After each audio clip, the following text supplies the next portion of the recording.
All right, so I'm gonna talk about the idealization stage, and just want to make sure to mention that I am not a expert.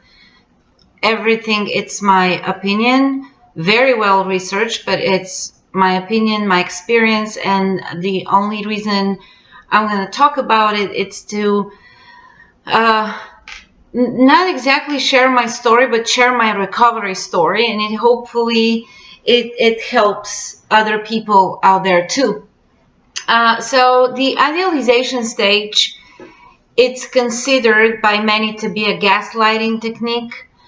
By others, it's considered to be introjection technique. Depends on, I guess, opinion and experiences. Overall, it looks like it's one of the most beautiful, intensive things you're gonna ever experience in your life. It's pretty much you are an honest person, you're a genuine person, you're a person who cares about others, you're a person who helps others, you're probably someone pretty stable in your job with goals in life, uh, generally a happy person. You may have, of course, problems here and there, but you consider yourself happy. And then suddenly one day you meet Mr. Perfect. And I'm going to refer to Mr. Perfect as a male because it's easier for me. But if you're a guy, then you met Miss Perfect, Mrs. Perfect. And Mr. Perfect, since the very second he saw you, he said, "I like you. I want to." He could just not get enough of you. He will text you, he will call you, he will Facebook, Skype, any form of communication will be absolutely exaggerated. And you're gonna like that.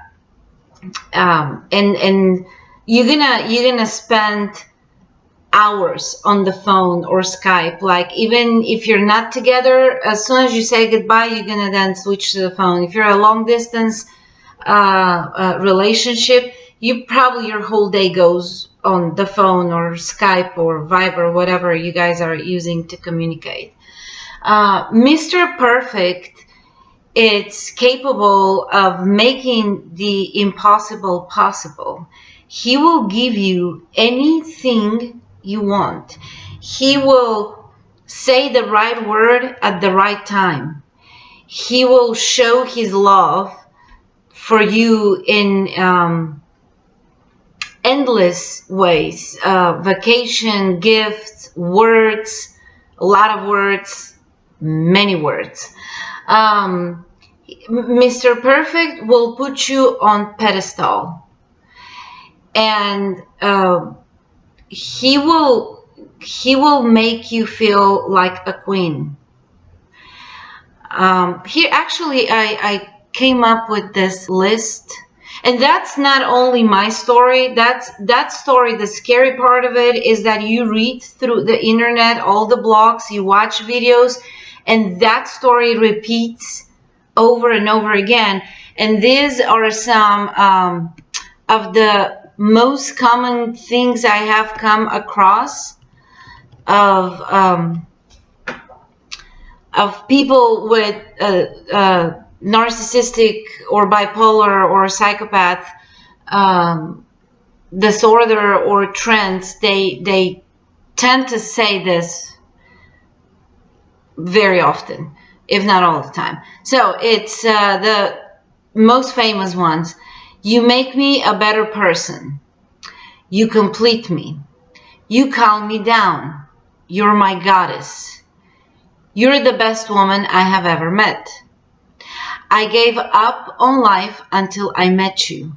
I always knew I will meet you, or I always knew we will grow old together. Since the first time I saw you, I liked you. Since the first time I saw you, I knew you will be the mother of my children. There is no life planning without you in my life. I trust you. You're my soulmate. I love you. I never felt this way about anybody else.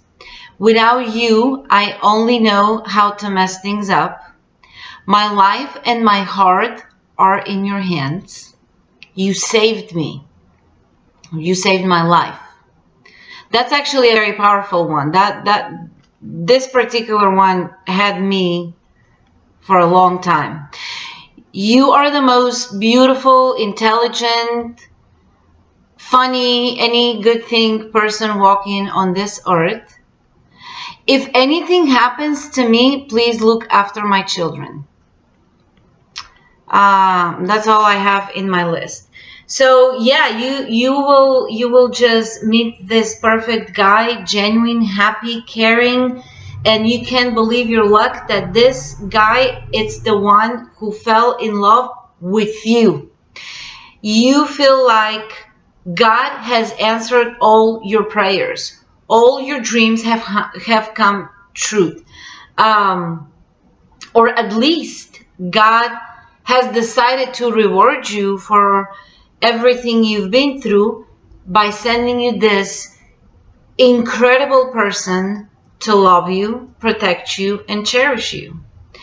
You will really be on cloud 9. You will not be able to believe your luck. That's how amazing this feeling is. And even if there is one or two friends or family members, which by the way are not going to be a lot, because Mr. Perfect would have done a very good job in making everybody like him around you. Like everybody around you would be like, oh my God, he's amazing, you're so lucky. But if there is one or two people that are like, isn't that too much? Really? You're not gonna like these people. Because that's the time in your life in which every spiritual or positive thinking, it's gonna become reality for you. All the good things are gonna become reality. Things like there is a reason for everything to happen. That's why my ex left me, because I was meant to meet this perfect guy. Or there is a reason of why I went to this event, or things like that. They're gonna just become something you truly and genuinely believe in, and you're gonna be on cloud 9. You're gonna be the happiest person ever. You are gonna be seeing things that probably don't add up, but you're so in love that nothing matters. Like when we're together, we can do everything. We're a family, and we're just gonna, face the world and every problem in it. It's the most amazing experience you're gonna have. One of the most amazing experiences. Mr. Perfect is gonna propose marriage and probably marry you. Depends on how valuable he thinks you are. Anywhere in between 3 to 6 months. The one thing I have read and researched about it, and it never fails, the marriage proposal or the ring comes in the first month, more or less 1 month after the relationship has started. Even if he doesn't go down on his knees to propose, after the first month, he's going to start talking about moving in together, getting married, future plans, all happily ever after, this close shut, the end with a heart, and that's what he's going to be starting to talk about. But marriage itself depends on how valuable you are to him. It's a quick decision. He will push towards that very quickly, very, very quickly. The 1 month though, believe me about that, everybody that I have talked to, a lot of the blogs out there and comments of people that I have read, we all experience a 1 month marriage proposal. And see, the thing is, everything, even the sayings and the things they say, and even the marriage, they're okay. the timing, it's the crazy thing. And if you ask me now, from where I stand, and with all the things I know and I've learned, this is to a degree scary, because nobody can tell you you're my soulmate 2-3 months after meeting you, just because they don't know you. And the scary part is that we believe it. I think that's even scarier. All these things that I read, they're nice, they exist, they could be real, but they don't come all together at the same time, and that same time is 2-3 months. And I love you, I've never felt that way about anybody. You complete me. How would you know I complete you? You don't know me, I don't know you. I know it feels good. I've been there, I've done that, I've believed that, and I'm just passing my experience and learning, so someone could not go through what I went through, or many other people. So I will make another video of what my opinion is about what happens in the idealization stage and what's like behind the curtain. But the reason I'm making this video, it's because in my recovery path, I discovered 2 things that helped me a lot, and I want to share them, and hopefully they help somebody else. The first one is to absolutely read, learn, educate yourself about cluster B personality disorder. Keep reading. If you find this video or other videos that talk about the idealization stage, or blogs that are very, very similar to what you went through, you probably want to start working on yourself and really considering, paying more attention to what's going on. I'm not saying everybody that does this, it's a narcissist. I'm just saying that I believe it. To me, it's not normal. So anyhow, what you have to start working on, it's realize that the idealization stage, or your love bombing stage, it's never gonna come back, and you're gonna miss that for the rest of your life. I don't know if it's okay for me to say it. I actually think it's okay to miss good things, good people, good experiences. I don't think that there is a problem with that.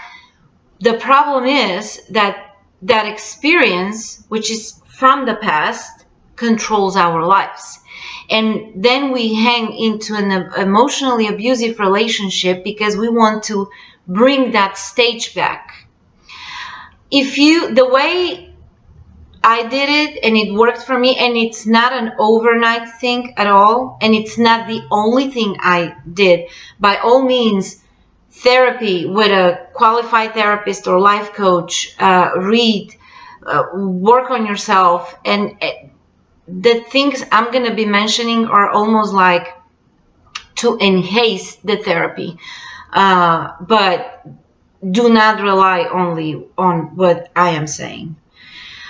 So with the idealization stage, what I ended up doing is to visualize it as one of my favorite pink dresses from childhood.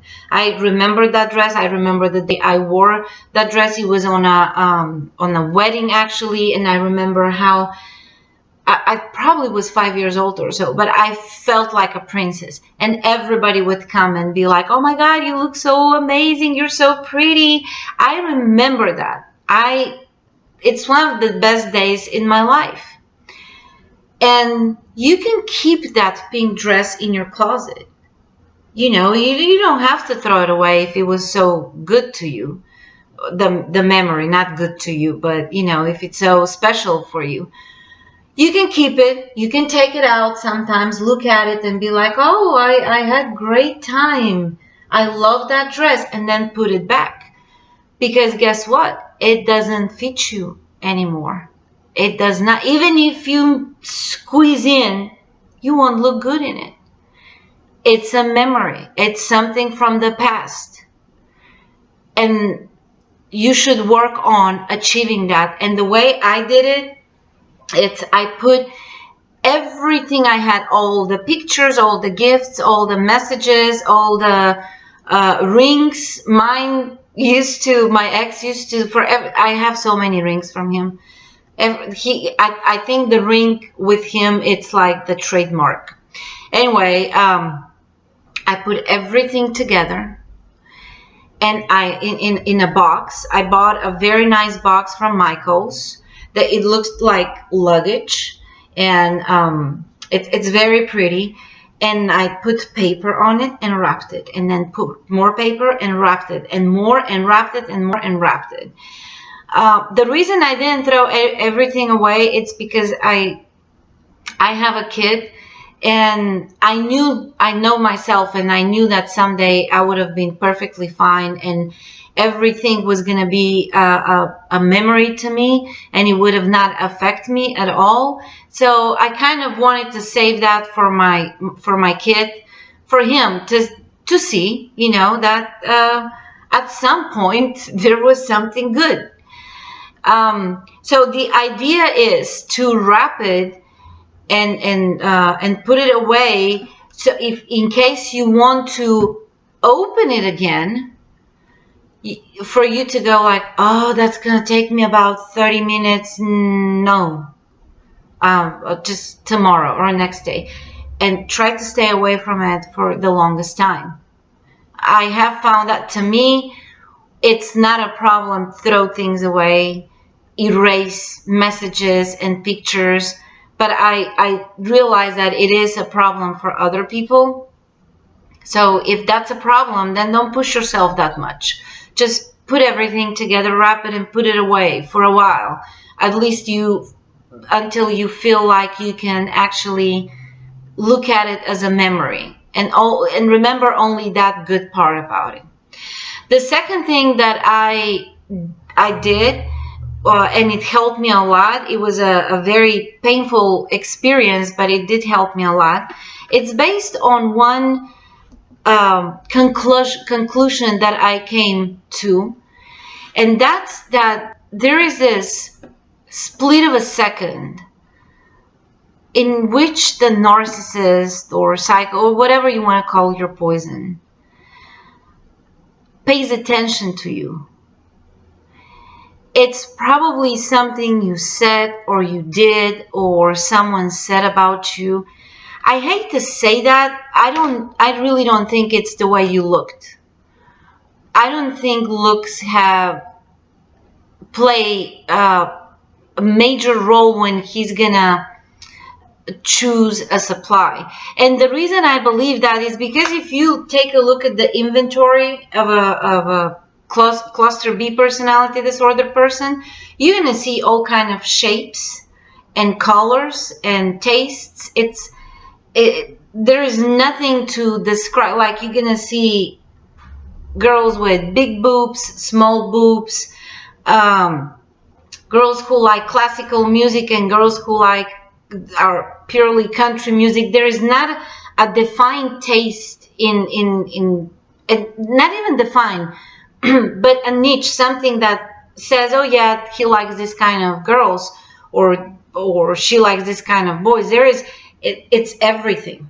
And that's why I don't think the way you looked actually played a big role. It could have, but if it's only the way you look, then you would have been supply for sex only, and you would have not gone through marriage proposals or vacations or gifts and I love yous. It would have been another kind of approach. Now, if you got the whole package, it's because there was, like I did, it was something he saw that drew his attention to you. It could have been something that you could say, I wish I could go to Italy. And in his sick mind, he would have been like, oh, that's an artistic person or an adventurous spirit. She's probably happy. She's probably a patient person. She's probably sensitive. I need that. I'll give her the trip to Italy. I know it's sick, but they go kind of that way. Or you could have said, oh, I'm not going to date idiots anymore. Idiots, that means that she has been with few already. She can take quite a bit. She has patience. I need that. I'm going to give her Mr. Perfect. Or someone who says, I wish I would have been married by now. Oh, desperate, she can take quite a bit. She's patient. She's going to do whatever I want. I need that. I'll give her the marriage. It goes on a level of thinking that it's sick, and it's very primitive. It's really, what is it that I can get out of there? And by all means, he will deliver. And the more he delivers is because the more of a supply he thinks you are.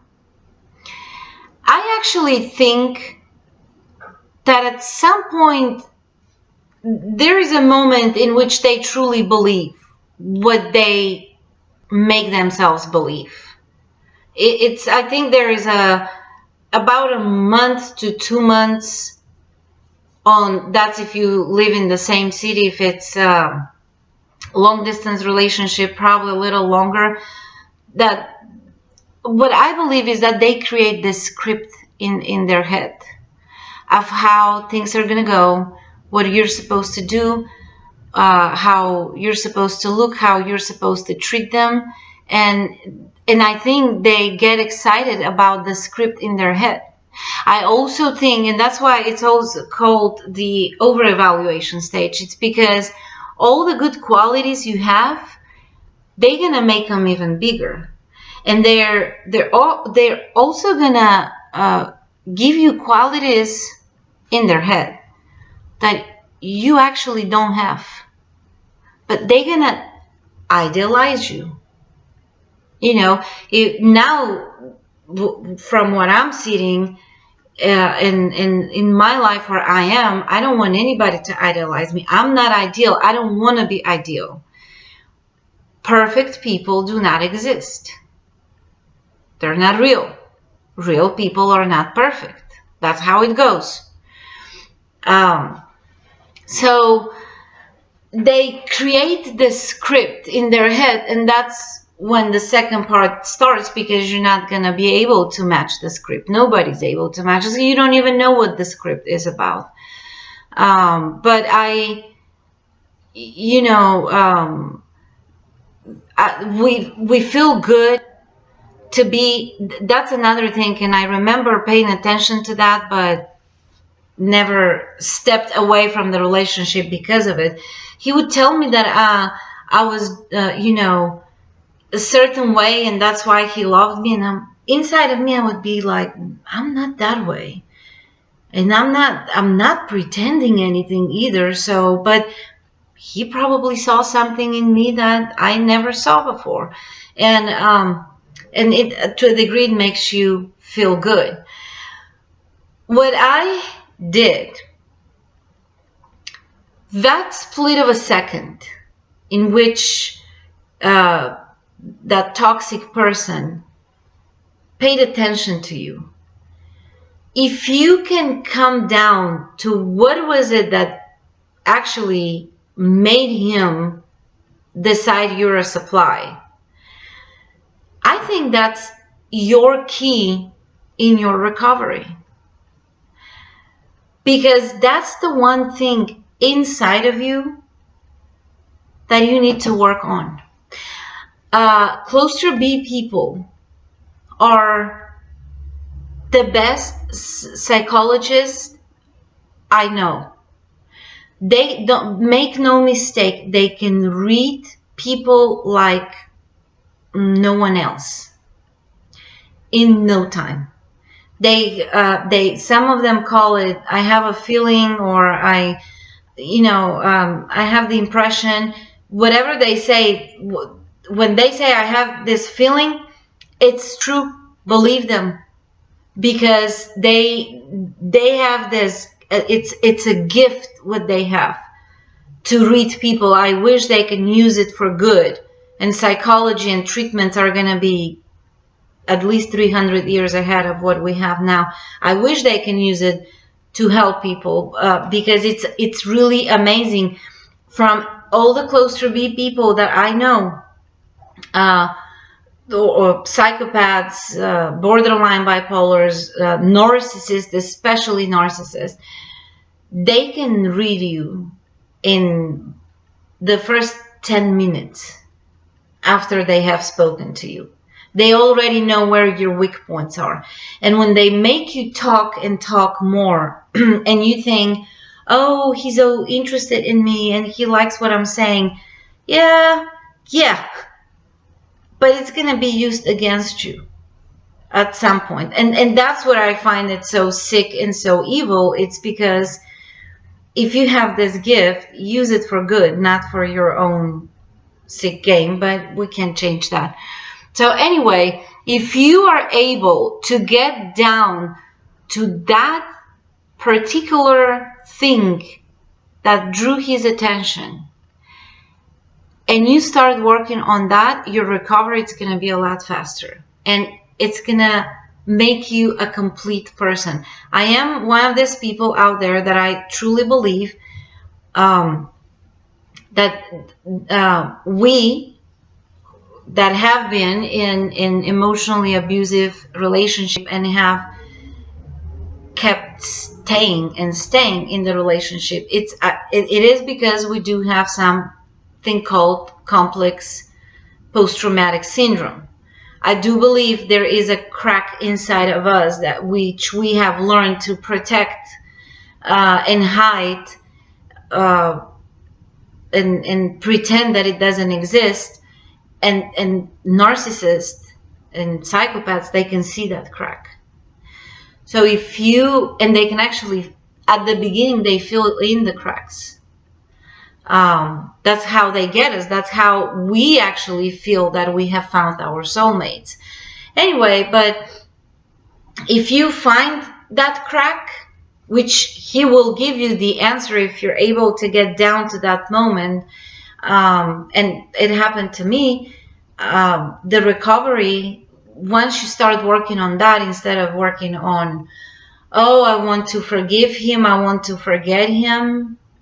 I particularly have no interest in forgiving anybody. I actually want to remember exactly what he did. I don't want my life to be controlled by that. But every time I see him, I want to be able to remember, oh, like, you're the loser who messed up my life. Yeah. And keep going. You know, I don't want to have to ever talk to him on a friendly level again. That's me now. Probably in about a year, I'm going to be different. I don't know. But I know it does not affect me. The way I found out what was my crack, it's one day I got a big cup of coffee. I put both of my computers, because my relationship was on long distance for a while, so we had Skyped a lot. So I put both of the computers which I used to Skype, pour a big glass of coffee, and I spent and I played music, and I spent pretty much the whole night looking through the chats. And I had done this before in my crazy stage for a different purpose, which I'm gonna make a video about it, but this time I was actually looking at everything I said, and I just wanted to see, what is it that you found, how did you get me? And I was able to find it. I was lucky, and I was able to find it, and I worked on it. And also I worked with a life coach, and I did the Spartan life coach courses, which are lifesavers for me. And everybody out there that has written their stories or made videos, each one of you, if you are watching my video, are lifesavers, and I am not going to stop saying thank you for putting your story out there, because without testimonials like this, I probably would have not been able to leave uh, La La Land, So thank you, and to the Spartan Life Coach also. His courses are incredible. By all means, they're very inexpensive, worth every penny.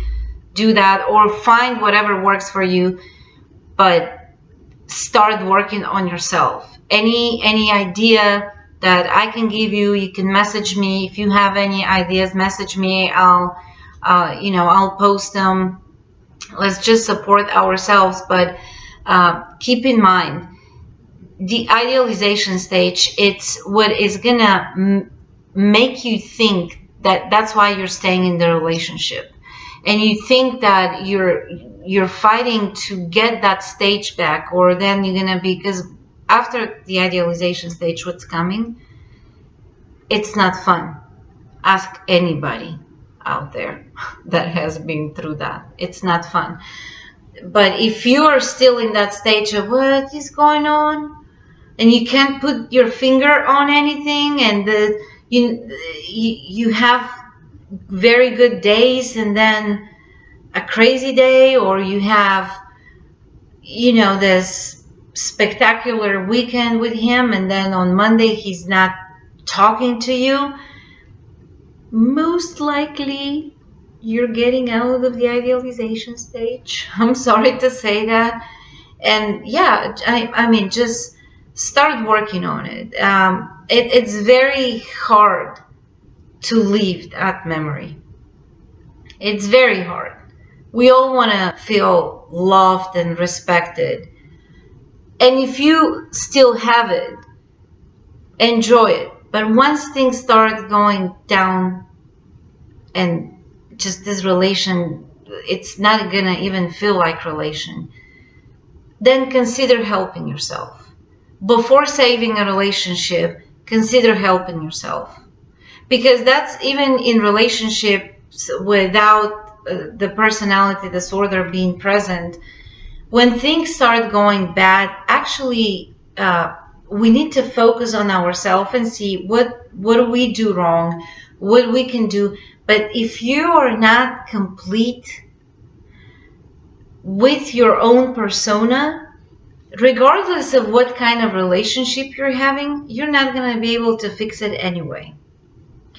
So do that. Read, continue reading, watch videos.